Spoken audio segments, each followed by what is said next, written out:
नमस्कार, आप देख रहे हैं इंडिया टीवी। मैं हूं पिनास त्यागी। सबसे पहले बात ऑपरेशन जमात की करते हैं, जिसकी शुरुआत इस वक्त हो चुकी है। किस तरह से ऑपरेशन जमात को अंजाम देने के लिए अब कमर कस ली गई है। आखिर क्या है ये ऑपरेशन जमात, किस तरह से ये पूरा काम करेगा, एग्जीक्यूट करेगा।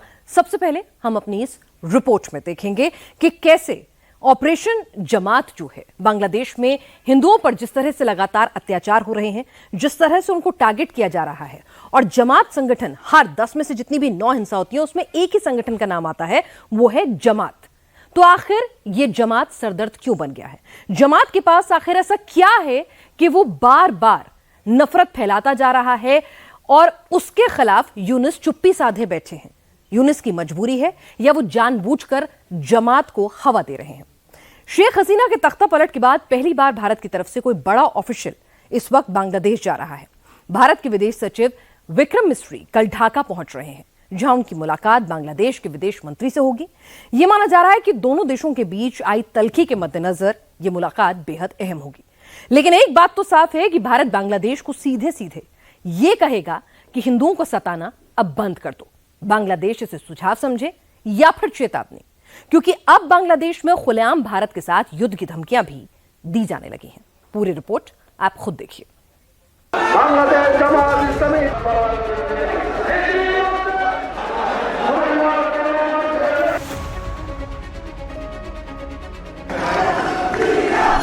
क्या बांग्लादेश को संकेत मिल गया है कि भारत कुछ बड़ा करने वाला है?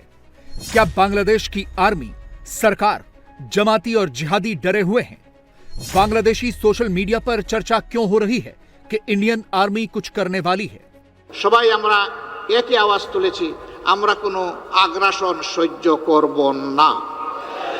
বাংলাদেশের 1 ইঞ্চি জমি আমরা কাউকে ছেড়ে দেব না। আমাদের জীবন দিব, তবুও বাংলাদেশের আধা ইঞ্চি জমি আমরা ছেড়ে দেব না।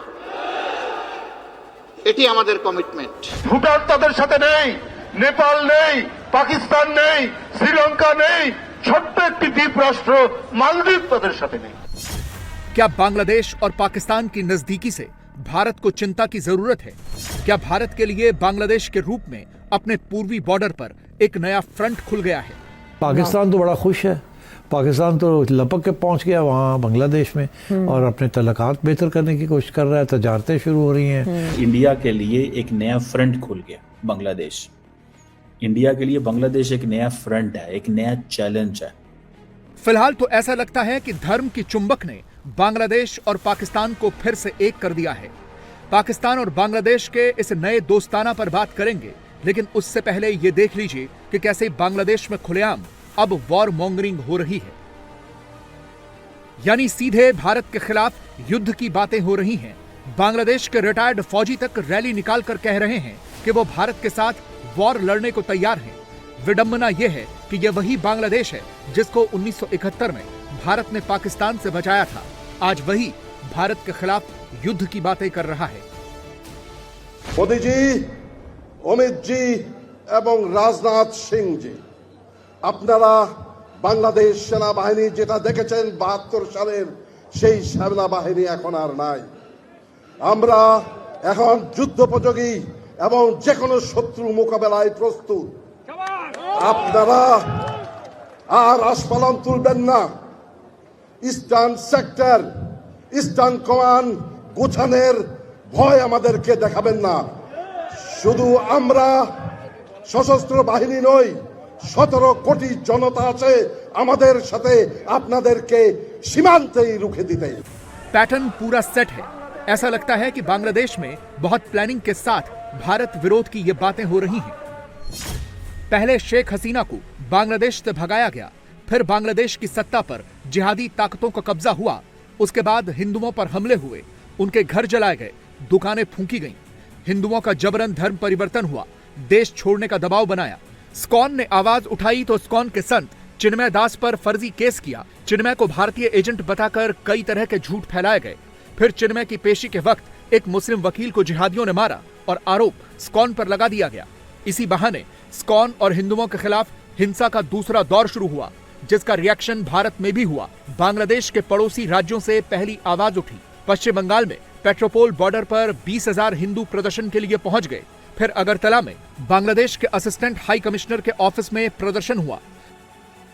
तो अब बांग्लादेश ने इसे ही भारत के खिलाफ नफरत फैलाने का हथियार बना लिया है। बांग्लादेश में हर रोज ऐसे ही रैलियां निकल रही हैं, भारत विरोधी नारेबाजी हो रही है। कल तो बांग्लादेश में रिटायर्ड फौजियों की रैली निकली जो सीधे अब भारत के खिलाफ युद्ध की कॉल दे रहे हैं। ছাত্র জনতা আমরা একত্রে আছি। আমরা রাওয়ার 5,000 সদস্য, এই 5,000 সদস্যের মধ্যে অর্ধেকই নবীন, 2,500 আমরা যুদ্ধের মাঠে যেতে পারি। আর এর সাথে যদি 30 লাখ ছাত্র জনতা যোগ হয় তাহলে ভারত তো দূরের কথা, আমেরিকাও আমাদের সাথে টিকবে না ইনশাআল্লাহ।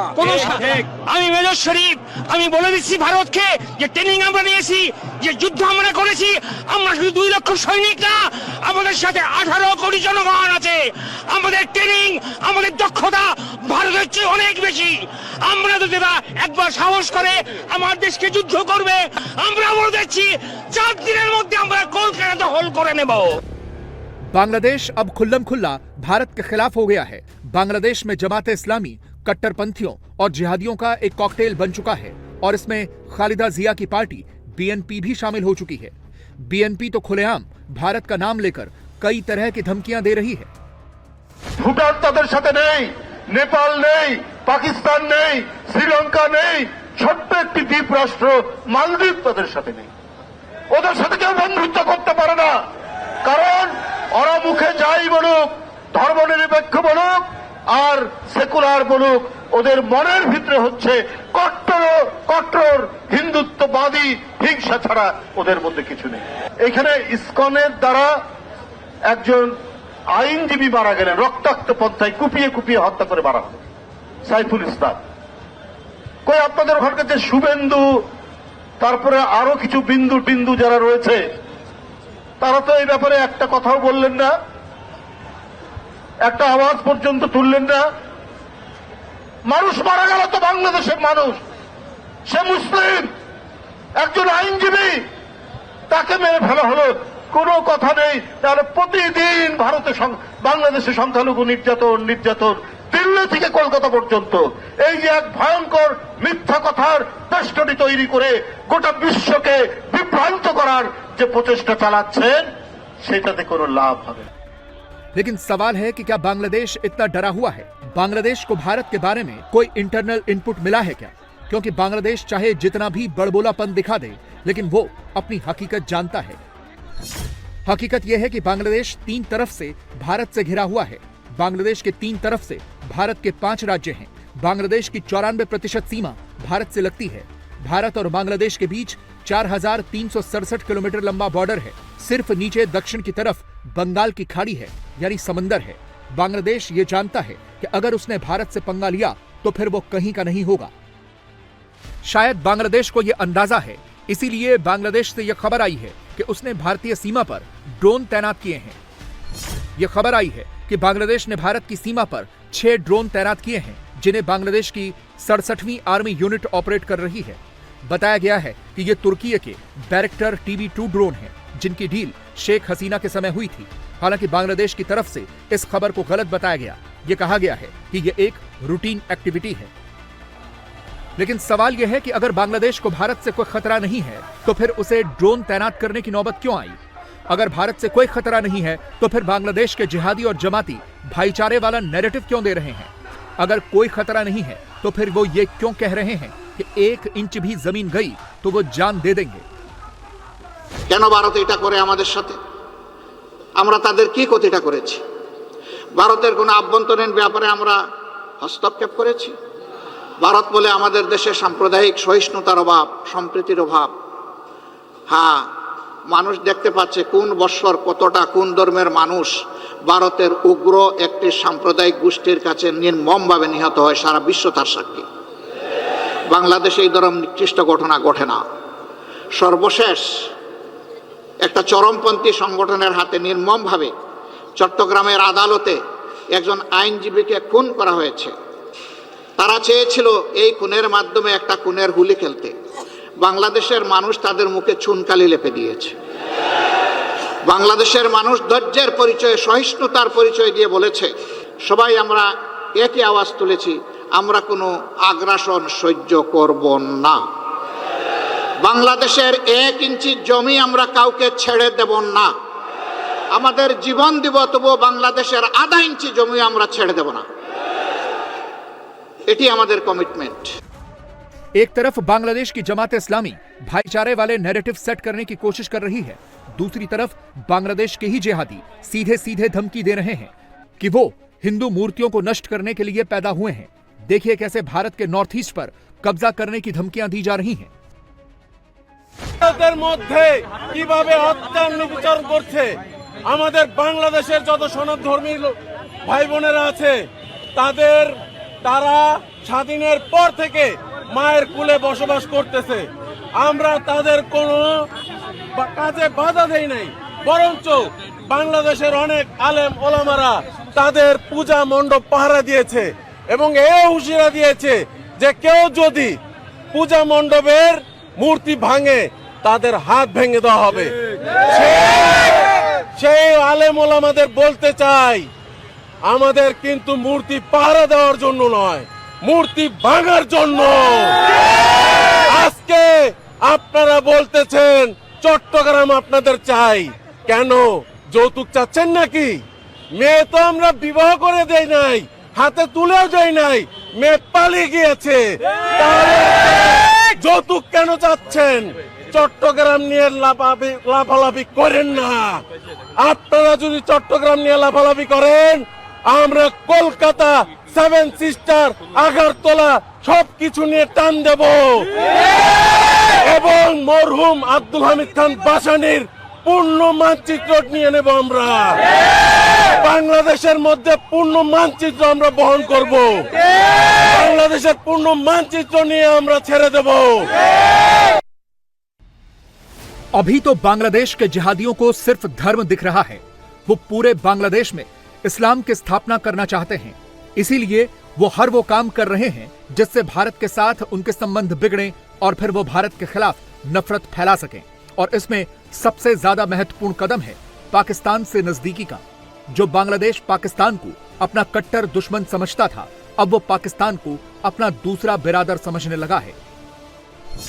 पहली बार पाकिस्तान और बांग्लादेश के बीच सीधे समुद्री संपर्क की शुरुआत हुई है।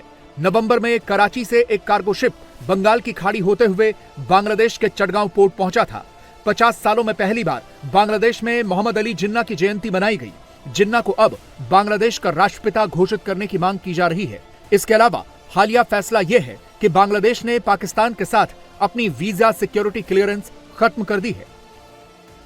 जाहिर तौर पर यह सब भारत के लिए ही किया जा रहा है और पाकिस्तान इससे बहुत गदगद है। जाहिर है पाकिस्तान इज डिलाइटेड कि finally after all these years ये वही बांग्लादेश है जो हसीना के ज़माने में बड़ी कोशिश की पाकिस्तान ने कि आप live and let live, forget about the past. वो इंसिस्ट करते थे कि आके पब्लिकली अपोलोजाइज करें। जनरल मुशर्रफ भी गए थे, मगर उन्होंने कहा मैं आई एम सॉरी, मगर पब्लिक अपोलॉजी देना जो है ना, इट्स नॉट राइट। छोड़ देना अब इस चीज़ को, हम प्राइवेटली तो मान रहे हैं और वैसे भी जिस हद तक हम कर सकते हैं हमने कर लिया है, बट आई कांट। तो वो डटे हुए थे। तो आई थिंक अब तलकात बेहतर होने शुरू हुए and India obviously is very upset and तो वो India will try and create trouble, जैसे उन्होंने पाकिस्तान में ट्रबल क्रिएट की हुई है। तो उधर भी वो करेंगे, हम डिस्टेबलाइज करेंगे। It's a big country, it can. तो इसकी वजह से ये टेंशन शुरू हो गई है। तो इंडिया का डॉक्टर यूनुस पर एतराज क्यों? उन्हें क्यों रजीम चेंज की प्रोडक्ट कह रहे हैं वो? He is running a government that is not pro India. तो इंडिया को तो एतराज होगा ना। उन्होंने तो कोई ना कोई तो लेग लेना है ना, कोई इशू तो बनाना है ना कि जी आपने हमारी प्रो गवर्नमेंट जो थी, प्रो इंडिया गवर्नमेंट, उसको निकाल दिया है और आपने एक प्रो पाकिस्तान गवर्नमेंट ले आए हैं, तो उसकी लेजिटिमेसी को तो चैलेंज करेंगे ना। It's expected. तो इस सारी सिचुएशन में पाकिस्तान का किरदार क्या हो सकता है? पाकिस्तान तो बड़ा खुश है। पाकिस्तान तो लपक के पहुंच गया वहाँ बांग्लादेश में और अपने तलकात बेहतर करने की कोशिश कर रहा है। तजारतें शुरू हो रही हैं, चीनी एक्सपोर्ट की बड़ा कुछ किया जा रहा है। हाँ बिल्कुल, होने का जी मौका मिल गया है। तो अच्छी बात। बांग्लादेश पाकिस्तान के साथ अपने कारोबारी रिश्ते ही नहीं सुधार रहा, बल्कि उसने पाकिस्तान से हथियार खरीदने भी शुरू कर दिए हैं। अब खबर मिल रही है कि मोहम्मद यूनुस की सरकार ने पाकिस्तान को गोला बारूद का ऑर्डर दिया था। इस ऑर्डर में 40,000 से ज्यादा राउंड गोला बारूद, 40 टन के 2900 RDX शामिल हैं। ये ऑर्डर सितंबर से शुरू हुआ था और दिसंबर में पूरा हो जाएगा। इस गोला बारूद का इस्तेमाल 30 से 35 किलोमीटर की रेंज वाली तोपों में किया जाना है। बांग्लादेश 3 तरफ से भारत से घिरा हुआ है, इसलिए यह समझा जा रहा है कि यह हथियार भारत के लिए ही हैं। इसके अलावा बांग्लादेश भारत के बॉर्डर पर ड्रोन भी तैनात कर रहा है। खुद पाकिस्तानी एक्सपर्ट कह रहे हैं कि यह भारत के लिए बड़ा खतरा हो सकता है। इंडिया के लिए एक नया फ्रंट खुल गया बांग्लादेश। इंडिया के लिए बांग्लादेश एक नया फ्रंट है, एक नया चैलेंज है। ठीक है जी। अब ये कैसा चैलेंज है, क्या इससे होगा, ये सारी बात है, इसको हम डिस्कस जरूर करते रहेंगे और बात भी होगी। लेकिन फॉर अ मोमेंट तो ये एक मुश्किल है इंडिया के लिए। क्या मुश्किल है कि इंडिया देखें ये ड्रोन तो उड़ा सकता है। ये जो जिसे बोलते हैं बैरक्तार TB2 ड्रोन जो हैं, ये 300 किलोमीटर फ्लाई ऊपर जा सकते हैं, मिसाइल लेके जा सकते हैं। और जिसे वो कहते हैं ना कि ये जो वो अमेरिका के MQ-9 रीपर हैं, ड्रोन्स हैं, उसके मुकाबले में तो 1/8 इसका वजन है। और अब ये जो ड्रोन्स हैं जो लगाए उन्होंने, वेपन्स भी कैरी करते हैं, हमले भी कर सकते हैं। सुनने में आया कि ये मॉडर्न टैंक्स भी डिस्ट्रॉय कर सकते हैं। अब देखिए सारी की सारी जो जंग है वो तो ड्रोन्स के ऊपर होनी है। सारी की सारी जो जंग है वो तो ड्रोन्स के ऊपर होनी है ना। किसके पास ज्यादा बेटर ड्रोन्स है। और आज से देखें, अगस्त से लेकर दिसंबर तक देखें कितनी डेवलपमेंट्स हो गई कि इंडिया बांग्लादेश ने ड्रोन्स लगा दिए। इंडिया चाहे तो 1 मिनट में ये ड्रोन शूट करेगा। और इंडिया में आपको बात बताऊं, इंडिया ये ड्रोन शूट कर सकता है, इंडिया की ये कैपेसिटी है। लेकिन फिर क्या होगा, ये क्वेश्चन नहीं है। ठीक है जी। और ख़ास तौर पे ये जो बैरक्तार TB2 ड्रोन्स हैं, इनकी तो इतनी कैपेसिटी नहीं है। इनके तो जो फ्लाइट टाइम है 24 घंटे से ज़्यादा है। 300 किलोमीटर तक इनकी ऑपरेशनल लेंथ है। एनिमी की वो टेरिटरी में जा सकते हैं, लेकिन वापस कैसे निकलेंगे।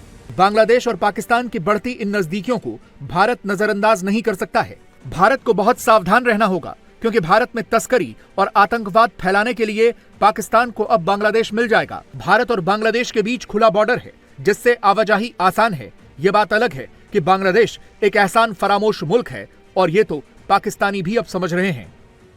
बांग्लादेश को इंडिया के साथ पंगा लेने से पहले 100 दफा सोचना चाहिए था कि जिस मुल्क ने हमें सपोर्ट किया। नहीं, सोचना ही बनता ही नहीं था, पंगा बनता ही नहीं था भाई। 854 बिलियन डॉलर आपने अडानी के देने हैं। इतने तो इनके पास अभी इनके अकाउंट में पैसे नहीं पड़े हुए। इलेक्शन करवाना इनको उसके लाले पड़े हुए। डॉक्टर यूनुस को इन्होंने ला के बिठा दिया है। ठीक है, उसको पता ही नहीं कि मेरे मुल्क के अंदर हो क्या रहा है। 20 साल वो बाहर बैठा है, उसको उठा के आपने लगा दिया है। अगर तुलबा ने तंजीम चलाई, उसके पीछे कोई और था। आपने उसको शेख हसीना को उठा के फेंक दिया। भाई वो अगर उसने कुछ गलत किया तो आप उनसे करते। अब आप इलेक्शन के जरिए उनको भी रहने देते। आपने पूरे अपने मुल्क को साफ कर दिया, डॉक्टर यूनुस को लाके बिठा दिया। इलेक्शन से क्या हासिल हो जाएगा, किसकी हुकूमत आनी। मैं आज पेश गोई कर देता हूँ, डॉक्टर यूनुस ने फिर आके बैठ जाना है। क्या इलेक्शन करवाने का फायदा अपने मुल्क के अंदर। यही हमारे मुल्क में हो रहा है, यही तुम कर रहे हो। तुम हमसे निकले हो, हम आपसे निकले। वही जो हमारे मुल्क के अंदर गंद हो रहा है, वही तुम अपने मुल्क में करने जा रहे हो। अच्छी खासी इकोनॉमी स्टेबल थी, अच्छे खासे हमसे आगे इनका टके की वैल्यू 1 रुपए से ज्यादा बढ़ गई। आपके जो है आपका सेहत का निजाम है, इंडिया आपको दे रहा है। और आपके मरीज जो कैंसर के हैं, जो भी बड़े इजीली जा रहे हैं, बिल्कुल जैसे करतारपुर में अब आ रहे हैं सिख यात्री, वैसे उधर जा रहे हैं। आपको अगर अमेरिका जाना, आप भाई अपना आपके पास एयरपोर्ट नहीं है कि आप डायरेक्ट अमेरिका की फ्लाइट ले लें। आप नई दिल्ली जाते हैं, वहां से आप बैठते हैं।